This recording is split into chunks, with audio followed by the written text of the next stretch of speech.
So today we're going to be looking at the new Skeeter 4S monster truck from Team Co Rally. Recently released, this thing is based on a 1/8 scale buggy platform, but it's not the same chassis that we're used to seeing on the Radix or Python. There's a couple of subtle changes here that we'll talk about during this unboxing. Now this does come ready to run. It is 4-wheel drive with 3 included diffs, and it is capable of speeds up to 75 plus kilometers an hour. There's a lot of really good upgrades on this truck. It has been beefed up to the nines and promises to be one of the toughest RCs on the market today.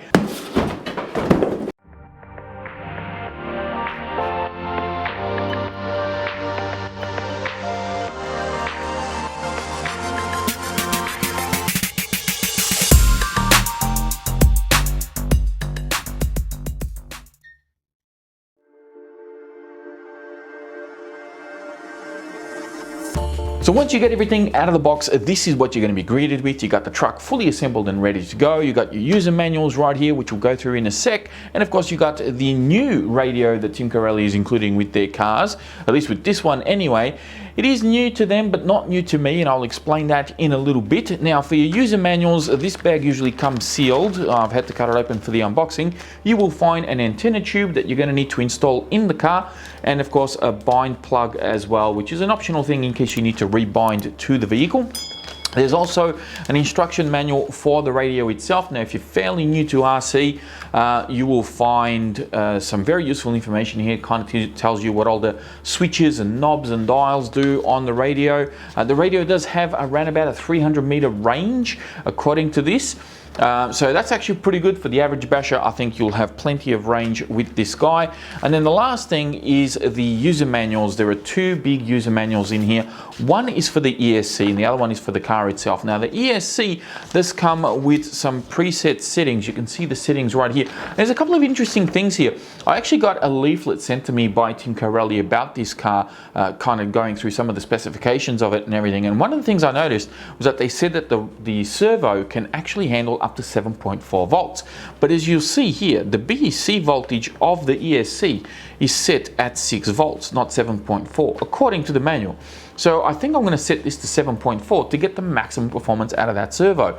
The other thing I'm going to be changing on this before my first run is the brake strength. The brake strength is set at 75%. Now, if you guys remember my Team Magic E5 monster trucks, when I first drove that truck, I was actually doing a speed run with it, and I anchored the brakes and the thing just flipped on its roof and skidded for I don't know how many meters, just, you know, wrecking my body. So I'm going to change the brake strength from 75 to probably about 50%, maybe even 37.5. I did see Razor RC, who has also got this truck, and on his first run he did mention that the brakes were set a little bit too strong, so I'll be adjusting that. I don't usually adjust punch settings or anything like that on these vehicles. I like to see how they perform as they are, but those 2 settings I think aren't really going to affect speed performance as such. The servo, yes, it will affect its speed, but the brake strength, I think you need that so that you don't overcorrect when you're jumping and you don't accidentally do endos when you're driving straight. Now for the main user manual for the car, now these are all in black and white, which is fine for the most part.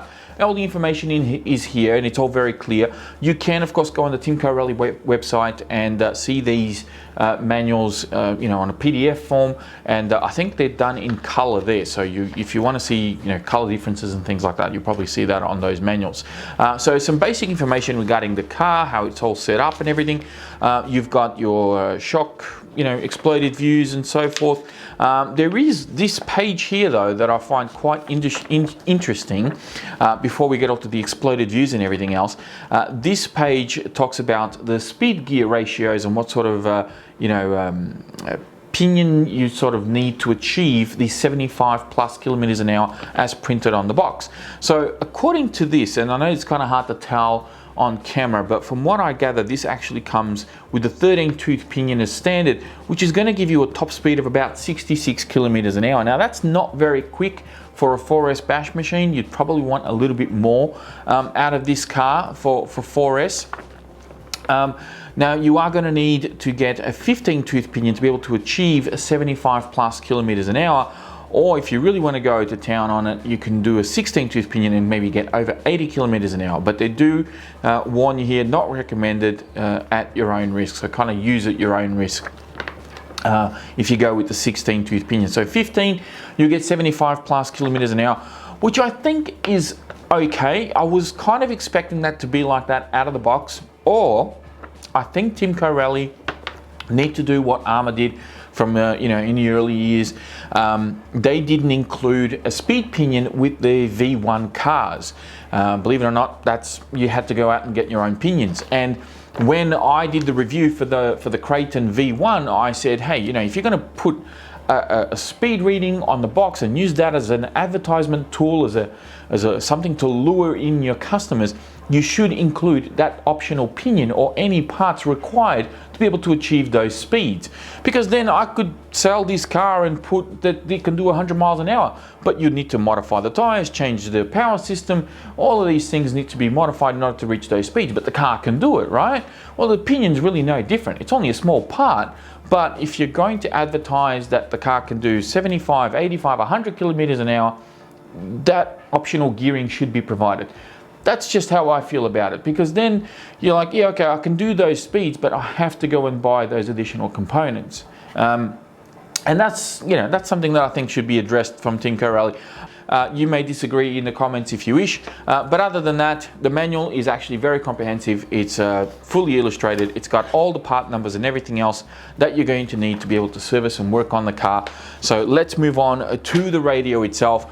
Now, as I said, this radio is new to Timco Rally. They've kind of changed things up a little bit. I don't know if it's just for the Skeeter or if it's for other ready-to-run vehicles, but at least for now, this is the newest radio that they're sort of including with this particular car. Now, this is a nice radio, and I have had it before, about 8 or 9 years ago. I will link the video in the video description for you to go and watch at your own leisure, but be prepared to cringe a little bit because I did an unboxing for the Offner Buggy 8 about 8 years ago. It was actually my first 1/8 scale buggy, and it came with this exact radio. Now, of course, it had different labels on it. It didn't say Timco Rally, but it was the exact same radio with the exact same trimmings and everything else on the back here. So we've got steering trim, throttle trim, steering dual rate. We've got some reverse switches up the top here, a couple of LEDs to sort of show us, some battery indicators, and you got your on and off just there as well. It's actually a really nice radio. There's nothing wrong with this radio. I mean, the foam does slide on the wheel a little bit, but probably not as bad as the Offner one did. This one feels a little bit tighter. Runs on 4 AA's, no collapsible antennas to break off, and as I said, it's got about a 300 plus kilometer range, 300 plus kilometers, that would be handy, 300 plus meter range. So for the average basher, this will be more than enough. I think it'll do quite well. The handle does feel a little weird with these holes cut out in there. You can sort of see my fingers kind of go in there, but I think it's just a matter of getting used to it.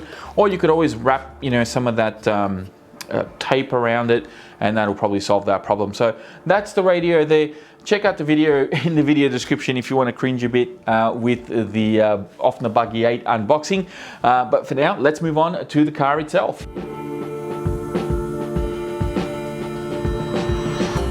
And here we are for the truck itself, the beautiful Skeeter from Timco Rally. Adjustable wheelie bar on the back right there. We've got our tires, wheels, and we have this body that I think some people have made some comments on socials, kind of saying that they don't like that the body hangs down a bit low, or that the windows are up a little bit high, so the waist of the body is up a little bit high.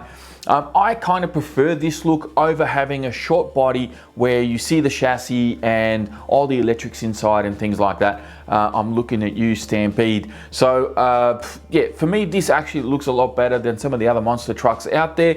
I certainly don't have a problem with the way that the truck looks. Now, color scheme as well and everything, I think actually looks pretty good. Before we get stuck into this kind of detailed look at the Skeeter, I do want to point out something really quickly here. You might see that there's a little bit of oil on this tire right here. The reason for that is not that the shocks are leaking or anything like that. Tinkerelli actually sent over some diff and shock oils to help maintain the cars that I'm reviewing for them, and unfortunately one of the bottles that was inside the box with the remote actually spilled out a little bit of oil, and I got oil on the remote and on the car and inside the box and all sorts of things, and you don't need much oil to really make a big mess. So it only spilled a tiny little bit, but it was enough to get it all over the place, and I have cleaned it up as best as I can. As you can see, there's still a little bit left here on the tire. So if you do spot some oil marks on the body or on the chassis anywhere on this car, it's not anything that's leaking, it's just some oil spill that happened during transport. So let's get into this guy. We'll take the body off here very quickly. Of course, there's some nice body pins that come off the body posts quite easily. They are tethered on, as you can see, and there is a better look at the body. Now, I do like this sort of like design language that Tinkerelli have got going on here, where they have this scoop on the back. Kind of reminds me a bit of the Jambo. I think the Punisher has a similar look as well. And I like the angles that they've gone with all over the back end here to kind of give this a little bit of toughness on top. So the body actually does feel quite rigid on top here. It does thin out a little bit towards the end, but it's pretty normal. A lot of bodies do that. That's just the way that the Lexan kind of gets stretched over the mold. But I do like the angles that they got going on here to give it that toughness. The only criticism I have is this kind of a fake LED bar that they got going on here. Kind of sticks out like a sore thumb, and I reckon one good skid on concrete or tarmac and this guy's probably going to be gone. So something to keep in mind there. Maybe I might have to 3D print something on there in case, you know, just to protect it, or once it goes I may have to do it anyway. Other than that, the body's just screen printed underneath. As you can see, there's no protective tapes or anything like that on this guy, and as I said, it's pretty tough up the top, which I think is going to hold up pretty well. So moving on to the truck itself, you can see it here in all its magnificent glory, but we are going to break this down into you know, little sections. So I'll try and cover off as much detail on this as I possibly can.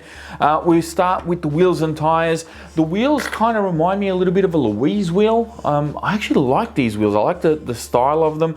They look pretty good. As you can see there, we've got 17mm hexes on these guys. The rubber compound actually doesn't feel too bad. It feels kind of soft, and of course the tread pattern looks really nice as well.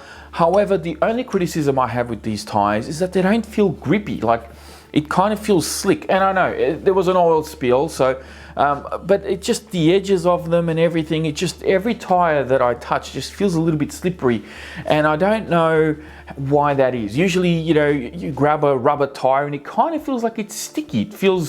It feels like it's going to grip. These ones feel like they're a bit slippery in my hands. That's the only thing. Now, this could be me just overthinking things. Hopefully they'll hook up okay. I mean, I do like the tread pattern. It's nice and open, should dig into a lot of dirt and terrain and all sorts of things. So I think they might be okay, but I'm just worried about the actual rubber compound itself. Not the softness of it, not the tread pattern, just the way that it feels a little bit slick. So moving on from the tires, we'll move on to the suspension. Suspension on this guy actually feels pretty good. I don't mind the way that this is set up. This isn't set up for the track. You're not going to be cutting laps down at the local RC track and putting down some good times. That's not what this thing is built for. The suspension is set up. It actually feels quite heavy, so you got some really nice thick springs on here. You can tell that there's some heavy oil in the shocks. So this is really designed for bashing, to take on some big jumps and go over some, you know, uneven terrain and just go out and have some fun with this truck. That's what the suspension is set up for, at least based on what I can feel here. Hopefully it handles okay. The shocks, of course, 16mm big boss shocks with aluminium threaded bodies. They also have these little helmets on here to protect them in case you have, you know, some upside down landings or you get some damage. So they've both got them on the front and rear as well. Shock towers are 5mm machined aluminium. These aren't 7075, but at least they're machined, they're not pressed, and they look nice and clean. They look very professionally built. I really like the way the shock towers have been done. Sway bars are installed front and rear. Droop screws are installed front and rear. And of course the bumpers underneath, as you can see, are a straight transplant from the 1/8 scale vehicles with these nice red washers, and they've got these I suppose these grooves on here which look really good, as you can see there. So I think this is designed so that As you wear these down and they start to get closer and closer to those screws, that's how you know it's time to replace your skids or bumpers, so that the screws don't actually get damaged. So very cool design with these bumpers. 3mm aluminium chassis, powder coated in black. As per normal, it looks really good. We got another additional bumper on the front here, which also has some LED light buckets. You can actually sort of cut out these little stickers and put some LEDs in there, which I think is a nice, cool little addition for those of you out there who want to ride in nighttime or what have you. We've got nice steel adjustable turnbuckles on the back. We've got nice, I suppose they could have been a little bit thicker, but I think these might be okay. We've got adjustable steering links at the front. We also have a double-decked, did I say that right? A double-deck steering anchorman setup. Which is actually like a steering rack, which is actually really cool. I can't really show it to you on here, but because it's kind of hidden in there, but I'll try and put up a picture if I can. This is actually a really cool design. I think it's going to hold up very well. And it's also 70/75 aluminium. Speaking of which, the hinge pin braces on both front and rear of this car, although they are hidden, you can't really see them because they're tucked in behind all of this plastic. They are also 70/75 aluminium. So there's actually a lot of beefy components on here, which you would normally have to pay extra for on some of these ready-to-run vehicles. This is not an XTR or any sort of like extreme bash machine. So to have this just on a basic RTR is actually really cool. Drive shafts are CVDs in the front, as you can see here. They are made up with some spring steel outdrive cups on the front and rear diffs, and also in the center diff. You can see the different color outdrive cups there. Steel drivetrain all the way through. As you can hear, we have a steel drivetrain there. There's also the, I think you might be able to see it on this side. There he is right there. That center diff is actually, that cup is actually aluminium as well. Normally the center one is plastic, just like the front and rear, but they've actually done an alloy one here. There's also some fresh bracing, a new design here on the front end of this car, which actually looks really cool. And then of course, in plain sight, we have the tower-to-tower brace that you see right there, which is braced on the back with that aluminium piece, and also on the front here, as you can see just there. So very strong, and of course it's split in the middle, so it's not one piece, it's actually split in the middle, which actually makes it a little bit stronger, I feel anyway. And then of course we have the big tower with the foam block on top, in case you have some upside down landings. That's going to cushion the blow on the body, and then the body's not just going to collapse on itself like you'll see in a lot of other vehicles. The truck does weigh a little bit with all this plastic and bracing and so forth, but I think it's actually going to work quite well given the suspension setup and how tough it actually is. I think it's going to work very well. Even the chassis braces that are normally plastic, these are actually a triangular design to give them a little bit more strength and obviously have less flex, which I think is a very cool thing. Now moving inwards a little bit more, yet again we have our 25 kilogram steering servo, our receiver box just there. We have the motor back here, which is a 2150 kV. I believe that this one's a 40/68 according to my measurements, and tucked away back here there is a little, it's kind of hard to see, I don't really have enough light here, but there's a little provision there for you to put a 30mm fan that you can hook up and obviously help keep the motor cool as well. The ESC, I believe, is a rebranded Max 10 ESC. Now normally these are about 120 amps, but Tim Corelli are claiming this one to be 135 amps. I think, at least that's what the literature tells me. So very cool that it's actually a little bit stronger than the standard stuff that you buy from Hobbywing, if that is in fact the case.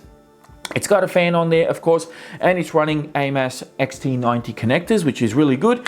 And then over here we have a fairly generous size battery tray with two beefy battery straps with provisions for one more in the center. And also, if you want, you can also put one long ways as well. There's actually some adjustments there. You might be able to see that on camera. If I can get the XT90 out of the way, there you can see there's some slots, both front and rear, they exist there for you. So adjustable body posts as well, which look really beefy. I mean, sure, the top of them is pretty standard, but underneath they've really strengthened these.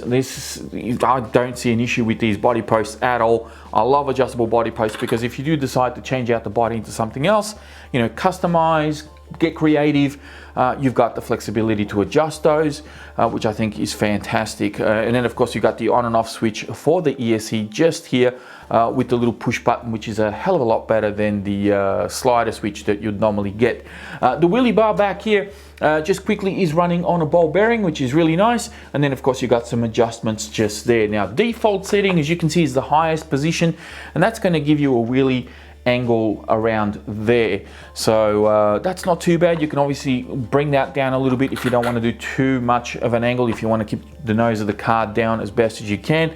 And that pretty much wraps up everything that I can sort of talk about in regards to the Timco Rally Skeeter. I think I've covered everything. Anything else that I may have forgotten, I will put up on the screen, but that pretty much wraps it up. Let's move on to the wish list.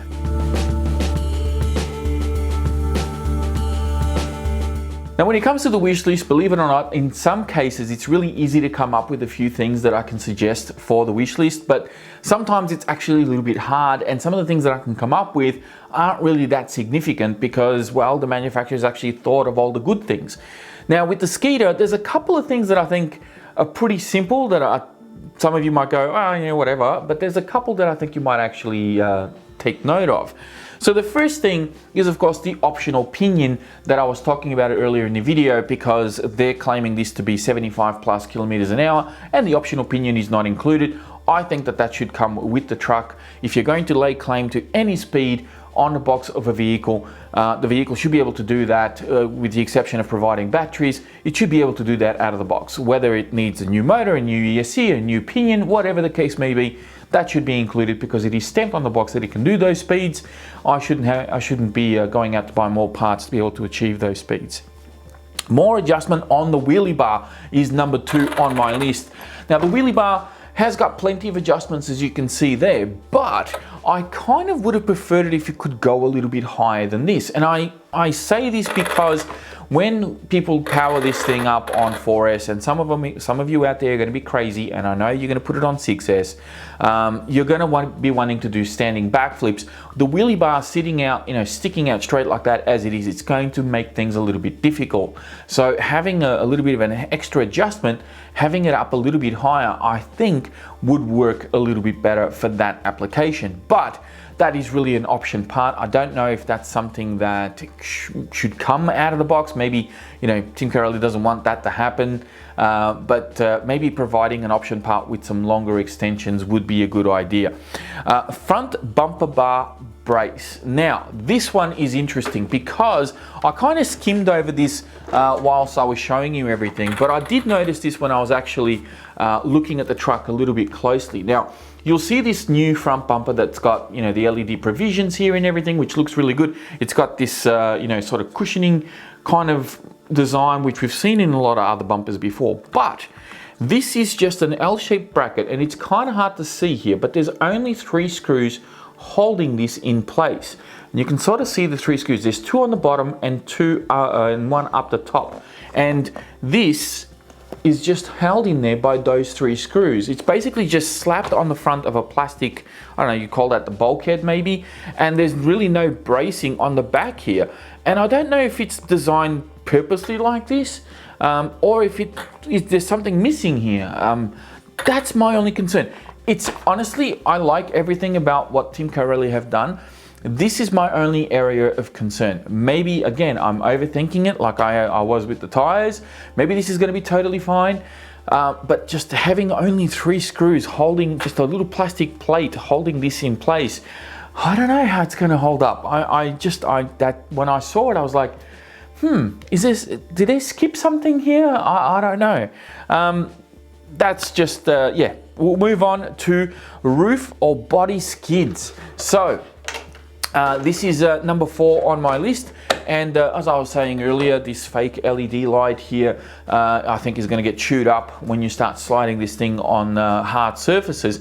It would have been nice if it had some roof skids or something like that, or some body protectors somewhere to help protect the body in some way, rather than just relying on the Lexan itself. Again, this could be something that a lot of you will probably 3D print yourselves, but it would have been nice to have that included with the truck as well. Now, the motor mount. This is something that I kind of skimmed over as well. I didn't actually mention this earlier, but there is an aluminium motor mount in here. Now, according to the drawings, I haven't actually taken this cover off, but according to the drawings, the motor mount actually adjusts with the screws kind of being on its side, so the old-fashioned way. So when it comes time for you to swap out this pinion to achieve that 75 plus kilometers an hour, you have to get an L-shaped Allen key in there to be able to undo those screws, because the screws are not from the top. I would have liked to have seen that be from the top as opposed to being on the side there. So that's just basically my 5 items in the wish list. Hopefully Tim Corelli will take note of some of these and maybe make some improvements in future releases, or maybe they'll just ignore it and keep the truck as it is, because let's face it, it's got so much going for it at the moment. Yeah, I'm really nitpicking here, to be honest.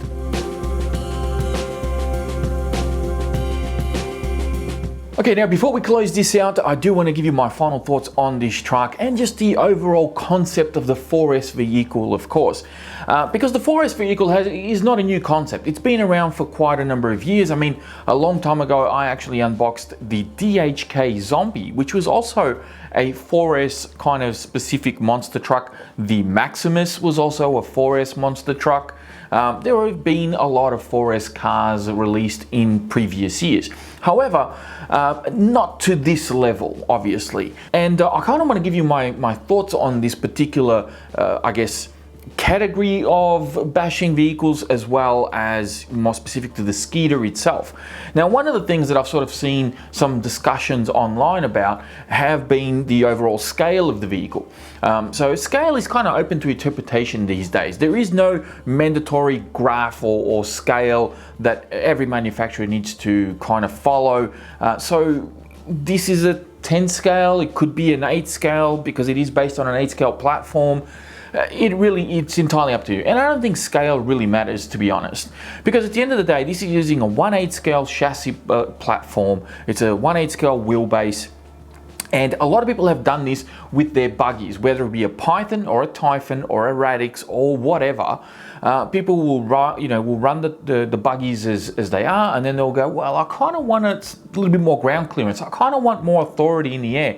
And they'll slap on some big old monster truck tires on the buggy and get something that's a little bit more like this. Except this has now come with those bigger tires and with the body to suit, because it's basically a 1/8 scale buggy platform. The arms are the same length, the chassis is the same length. All that Tim Corelli has done really is slapped on the body, given us some bumpers, and hey presto, we've got ourselves the Skeeter. Of course, this has been turned up to 11 with all the bracing and everything that goes on in this car, but essentially scale in this sense, you know, there's very many arguments out there regarding scale. I mean, look at the e-Revo was being sold as a 1/10 scale for the longest time, for God knows what reason. You know, the more recently, the Kraton 8S, which is advertised as a 5th scale, I think kind of falls short a little bit. There's a couple of things that I think could have classified it more as a 5th scale, and not necessarily just its size, but also some of the components that it comes with. So that's an argument that's been going on for a while, but eventually nobody cares. You know, at the end of the day, is this a good car? Are you going to have fun with it? Is it durable? Is it fast? Does it tick all these other boxes? As far as scale goes, meh. Like, I've gotten to the point now, especially in this hobby and in this industry, and doing these videos for so long, that they could advertise this as a 1/18 scale. I honestly couldn't care.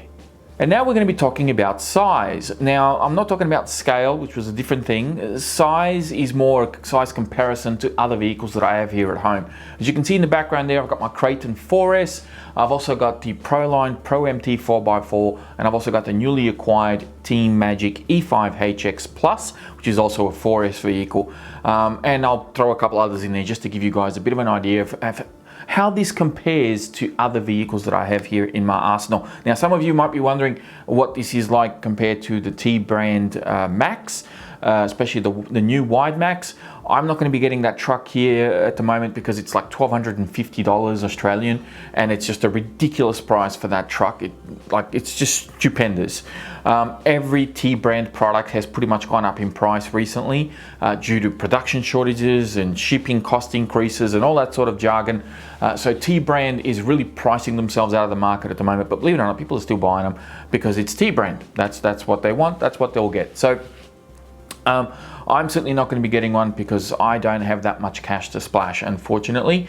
So I'll give you some photos compared to some of the vehicles that I have here. Now, the first one will be the Proline Pro MT 4x4. It's actually a shorter wheelbase, and it's a little bit narrower as well. Not by a lot, but that is also a 4S vehicle. Ideally, you'd probably want to run a nice beefy 3S system in there, but a lot of people have gone, like what I did, is I put a Max 8 combo in mine and just ran it on 4S, and the thing was mental, and it was really nice to drive. It's actually a really good truck to drive. So I thoroughly enjoyed my Pro MT 4x4. The Creighton 4S has the same wheelbase as this because it is based on a buggy chassis, which is the same as the short course. So the Creighton 4S uses the same chassis that you'll find on the Centon 3S and the Typhon 3S, which is the longer chassis of the 3S platform. It's obviously a lot lighter. It is a little bit wider as well, so it has a little bit more stability in that sense. But let's face it, it's not built anywhere near as tough as this, at least from what I can see anyway.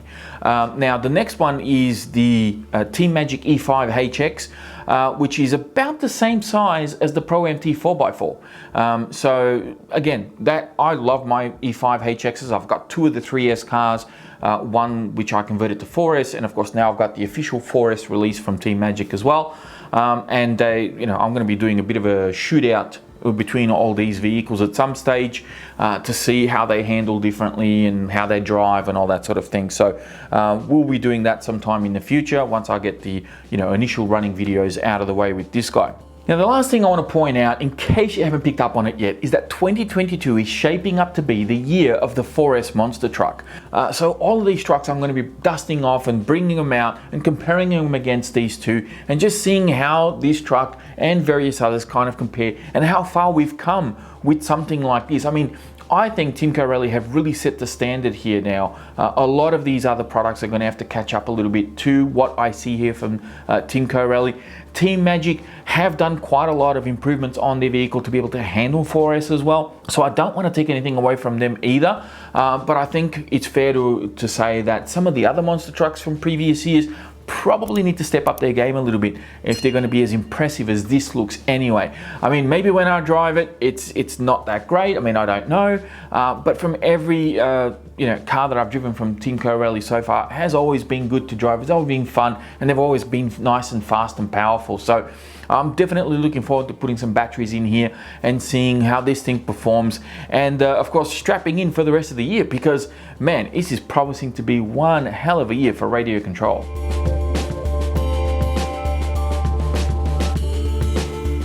And just like that, we have come to the end of yet another unboxing. I do want to give a big shout out to Timco Rally for sending out the Skeeter 4 review, as well as all the other accessories and oils to help me look after and maintain the vehicles that I'm currently reviewing for them. So be sure to check out the video description. I'll have a link in there to their website, and you can check out more details about the Skeeter as well as all the other vehicles that they currently have in their range. That is it from me. Thank you all very much for watching. If you enjoyed this video and you got something out of it, please be sure to hit that thumbs up button before you go. Don't forget to subscribe to the channel if you're new, and check out the video description where I'll have links in there to my social media pages. Thank you again, and I'll be speaking to you all next time.